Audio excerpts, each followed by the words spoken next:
ವಸತಿ ಇಲಾಖೆಯಲ್ಲಿ ಲಂಚ ಕೊಡದೆ ಹೋದರೆ ಮನೆ ಸಿಗೋದಿಲ್ಲ. ಶಾಸಕರೇ ಇದರ ಬಗ್ಗೆ ಮಾತಾಡಿದ್ದಾರೆ. ಆಡಿಯೋ ಇದೆ. ಸಿಎಂಗೆ ಮಾನ ಮರ್ಯಾದೆ ಇದ್ರೆ ಕೂಡಲೇ ತನಿಖೆಗೆ ಕೊಡ್ಲಿ. ವಿಪಕ್ಷ ನಾಯಕ ಅಶೋಕ್ ಸರ್ಕಾರಕ್ಕೆ ಸವಾಲಿಸಿದ್ದಾರೆ. ಮುಸ್ಲಿಮರಿಗೆ 15% ಮೀಸಲಾತಿಯ ಬಗ್ಗೆ ಜಮೀರ್ ಸ್ಪಷ್ಟನೆ ಹಿನ್ನೆಲೆಯಲ್ಲಿ ತಪ್ಪು ಮುಚ್ಚಿಕೊಳ್ಳೋದಕ್ಕೆ ಜಮೀರ್ ಏನೇನೋ ಹೇಳೋದು ಬೇಡ, ಎಲ್ಲವನ್ನ ತನಿಖೆ ಮಾಡಿಸಲಿ ಅಂತ ವಿಪಕ್ಷ ನಾಯಕ ಅಶೋಕ್ ಆಗ್ರಹಿಸಿದ್ದಾರೆ. ಸರ್ಕಾರದ ಬಗ್ಗೆ ವಿಪಕ್ಷಗಳು ಟೀಕೆ ಮಾಡ್ತಾ ಇಲ್ಲ, ಸ್ವಪಕ್ಷದ ಶಾಸಕರೇ ಟೀಕೆ ಮಾಡಿದ್ದಾರೆ. ಈ ಸರ್ಕಾರ ಭ್ರಷ್ಟ ಸರ್ಕಾರ ಅಂತ ಹೇಳಿರೋದು ಯಾರು? ಇದೇ ಸರ್ಕಾರದ ಶಾಸಕರು, ಹಿರಿಯ ಶಾಸಕರು. ವಸತಿ ಇಲಾಖೆಯಲ್ಲಿ ಲಂಚ ಕೊಡದೆ ಹೋದ್ರೆ ಮನೇನೇ ಸಿಗೋದಿಲ್ಲ. ಒಂದು ವೇಳೆ ನಾನು ಬಾಯಿ ಬಿಟ್ರೆ ಮೇ ಮೂ ಖೋಲಾತೋ ಸರ್ಕಾರ ಹಿಲೇಗ ಅಂತ ಹೇಳಿದರು. ಇದರ ಬಗ್ಗೆ ವಿಪಕ್ಷದ ನಾಯಕರು ಕೂಡ ಹರಿಹಾಯ್ದಿದ್ದಾರೆ. ಈಗಾಗಲೇ ವಸತಿ ಇಲಾಖೆಯಲ್ಲಿ ಲಂಚ ಕೊಡದೆ ಮನೆ ಅಲಾಟ್ ಆಗಲ್ಲ ಅಂತ ಜಗತ್ ಜಾಹೀರಾತಾಗಿದೆ. ಈಗ ಸ್ಯಾಂಪಲ್ ಅಷ್ಟೇ ಬಂದಿರೋದು.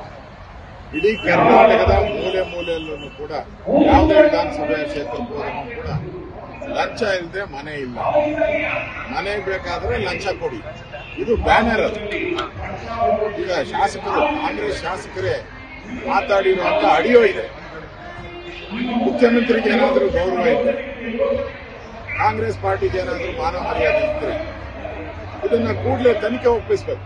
ಈ ಆಡಿಯೋ ರಿಲೀಸ್ ಆಗಿರೋದು ಸತ್ಯ ಅಂತ ಬಿ.ಆರ್. ಪಾಟೀಲ್ ಅವರು ಹೇಳ್ತಾ ಇದ್ದಾರೆ. ನಾನೇ ಮಾತಾಡಿರೋದು ಅಂತ. ಒಬ್ಬ ಶಾಸಕ, ಅದು ಹಿರಿಯ ಶಾಸಕ, ಅವರೇ ಈ ತರ ಆಪಾದನೆ ಮಾಡಿದ್ಮೇಲೆ ವಿರೋಧ ಪಕ್ಷ ಆಪಾದನೆ ಮಾಡಿದ್ರೆ ನಾನಲ್ಲ ಅಂತಾರೆ.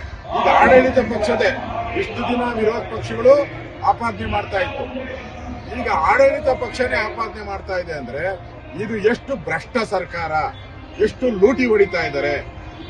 ಮನೆಗೂ ದುಡ್ಡು, ಪ್ಲಾನ್ ಸ್ಯಾಂಕ್ಷನ್ಗೂ ದುಡ್ಡು, ಮನೆ ಅಲಾಟ್ಮೆಂಟ್ಗೂ ದುಡ್ಡಿಂದ ಈ ಸರ್ಕಾರದಲ್ಲಿ ಏನು ನಡೆಯಲ್ಲ. 60% ಒಂದು ನಯಾ ಪೈಸನೂ ಕಡಿಮೆ ಇಲ್ಲ. 60% ಕಮಿಷನ್ ಇಲ್ಲದೆ ಯಾವುದೇ ಕೆಲಸ, ಯಾವುದೇ ಆಫೀಸಲ್ಲಿ ಏನು ನಡೆಯಲ್ಲ. ಆ ಪರಿಸ್ಥಿತಿಗೆ ಇವತ್ತು ತಂದಿದ್ದಾರೆ ಸಿದ್ದರಾಮಯ್ಯ. ಸ್ಲೀಪಿಂಗ್ ಸಿದ್ದರಾಮಯ್ಯ, ನಿದ್ದೆ ಮಾಡೋ ಸಿದ್ದರಾಮಯ್ಯ, ಯಾವುದ್ರ ಕಡೆ ಗಮನ ಕೊಡ್ತಾ ಇಲ್ಲ. ಬರೀ ಆಪಾದನೆ, ಕೇಂದ್ರ ಸರ್ಕಾರದ ಆಪಾದನೆ ಬಿಟ್ಟರೆ ಏನು ಅವ್ರು ಮಾಡ್ತಾರೆ. ಎಚ್ ಕೆ ಪಾಟೀಲ್ ಸಿದ್ದರಾಮಯ್ಯ ಅವರಿಗೆ ಪತ್ರ ಬರೆದವ್ರೆ. ಗಣಿ ಅಕ್ರಮಗಳಲ್ಲಿ 92% ತನಿಖೆ ಆಗ್ತಾ ಇಲ್ಲ ಅನ್ನುವಂತ ಅಸಮಾಧಾನ ವ್ಯಕ್ತಪಡಿಸ್ತಾ ಇದ್ದಾರೆ. ವಿಶೇಷ ತನಿಖಾ ತಂಡ ರಚನೆ ಮಾಡಿ ಗಣಿಯಲ್ಲೇನು ಕೂಡ ಲೂಟಿ ಮಾಡ್ತಾ ಇದಾರಲ್ಲ. ಈ ಸರ್ಕಾರ ಬಂದ್ಮೇಲೆ ಗಣಿ ಇಲಾಖೆಯಲ್ಲೂ ಕೂಡ ಲೂಟಿ ಮಾಡ್ತಾ ಇದ್ದಾರೆ, ಅಲ್ಲೂ ಹಣ ವಸೂಲಿ ಮಾಡ್ತಾ ಇದ್ದಾರೆ. ಸೊ ಎಲ್ಲಾ ಶಾಸಕರಿಗೂ ಕಾಂಗ್ರೆಸ್ ಅಲ್ಲಿ ಅವ್ರೇನಾದ್ರು ಬಾಯಿ ಬಿಟ್ಬಿಟ್ರೆ ಕಾಂಗ್ರೆಸ್ MLAಗಳು ಈ ಸರ್ಕಾರ 3 ದಿನ ಉಳಿಯಲ್ಲ.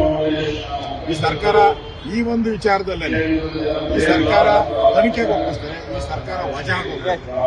ಆ ಪರಿಸ್ಥಿತಿ ಕರ್ನಾಟಕದಲ್ಲಿ ಇದೆ.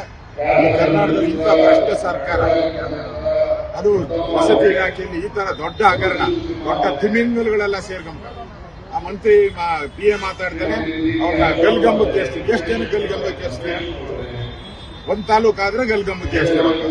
ಇರೋ 224 ಕ್ಷೇತ್ರದಲ್ಲೂ ಇದೇ ಭ್ರಷ್ಟಾಚಾರ. ಹಾಗಾದ್ರೆ 224 ಕಡೆನೂ ಗಲ್ಗಂಬಕ್ಕೆ ಏರಿಸ್ತೀರಾ ನೀವು? ನಾಟಕ.